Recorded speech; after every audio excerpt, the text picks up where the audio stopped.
Зүрх судасны бүтэц үйл ажиллагаа. Сэдвийн агуулга нь судас, цусны эргэлт, зүрхний бүтэц, зүрхний үйл ажиллагаа. Судас. Судсыг 3 ангиллал хувааж үзнэ. Тараагуур буюу артерийн судас, хялгасан буюу капилляр судас, ураагуур буюу вений судас.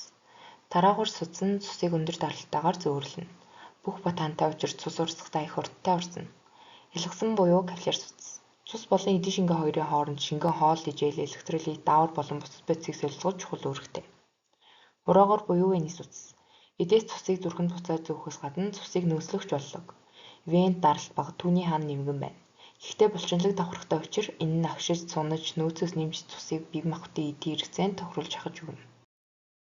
Цусны эргэлт. Цус нь баруун хавдлаар шахагдан уушигны артериор урсаж, уушигны хялгасан судсаар дамжихдаа хүчил төрөгчөөр баяжин артерийн цус болж зүүн тусгуурт очино. Үүнийг цусны бага эргэлтэх нь. Артерийн цус зүүн хавдлаас аорт руу шахагдаж, цаашид артериолоор дамжин хялгасан судасанд очиж, тэнд цусид хоёрын хооронд бодисын солилцоо өрнөнө. Ингэснээр хүчил төрөгчийг өгч нүүрс төрөгчийг авч вений цус болж дээд доод хөндийн венээр дамжин баруун тусгуурт очино. Үүнийг цусны их эргэлтийн. Эдийн бодисын солилцооны явцад үүссэн шингэнийг тунгалгийн шингэн гэнэ. Цуснд энерги өгч гидростатик даралтын ялгаа үүсгэх нь цусны эргэлтийн тогтолцоогоор эргэлдэх нөхцөлийг бүрдүүлэхэд зүрхний үндсэн үүрэг өгшинэ. Энэхүү үүргээ зүрх шахуурга байдлаар ажиллаж гүйцэтгэнэ. Үүний тулд зүрх химийн энергийг механик энерги болгон хувиргана. Зүрхний бүтэц. Зүрхний бүтэц харагдж байна. Баруун тусгуур, зүүн тусгуур, дээд хөндийн вен, гол судас, уушигны артер, уушигны венүүд, митрал буюу зүүн хоёр хавцас давхлаг, аортын талцаар авахлаг, зүүн ховдол, баруун ховдол, доод хөндийн вен, баруун гурван хавцас давхлаг, уушигны талцаар авахлаг. Хавхлуудыг дээрс нь харуулсан зураг харагдж байна. 3 хавцас давхлаг, 2 хавцас давхлаг, гол судасны талцаар авахлаг, уушигны артерийн талцаар авахлаг. Зүрх нь булчинлаг хөндөйтэй эрхт юм. Өр лүгээ зүтгэх вений судасаар орж буй цусыг хүлээн авч, улмаар тэр цусыг артерийн судасаар тарав. Зүрхний хөндийн дөрвөн тасалгаатай үүнд 2 тусуур, 2 ховдол хүрнэ. Зүрх нь ойролцоогоор 260-аас 340 г жимтэй, хүний биеийн жингийн 0.4% нь зүрхний жим болно. Зүрх нь 2 уушигны дунд цээжний хөндийг зүрхний үхэлцэг хальсаар өчигдөн байрлах ба уртаараа 12-аас 13 см, хөндлөнгөөрөө 9-өөс 10.5 см.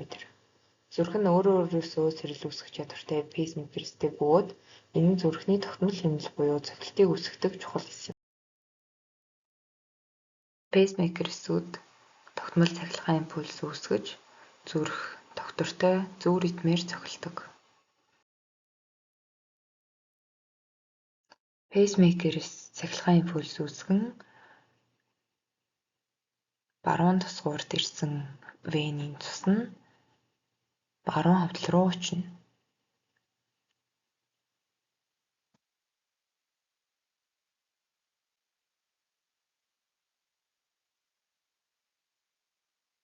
Баруун хавдалд очисон цус уушигны артерийн талцаар авахлахаар гарч уушиг руу очино.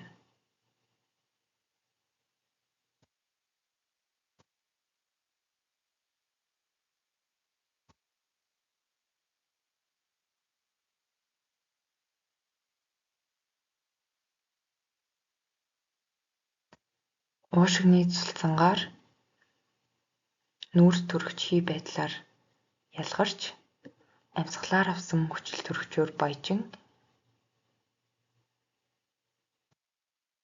артерийн судсаар зүүн тусгуурт очино.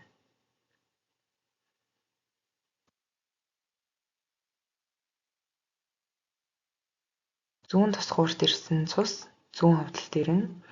Цахилгаан импульсийнхээ нөлөөгөөр хүчтэй агшиж гол судсаар дамжин бүх биед тараагдана.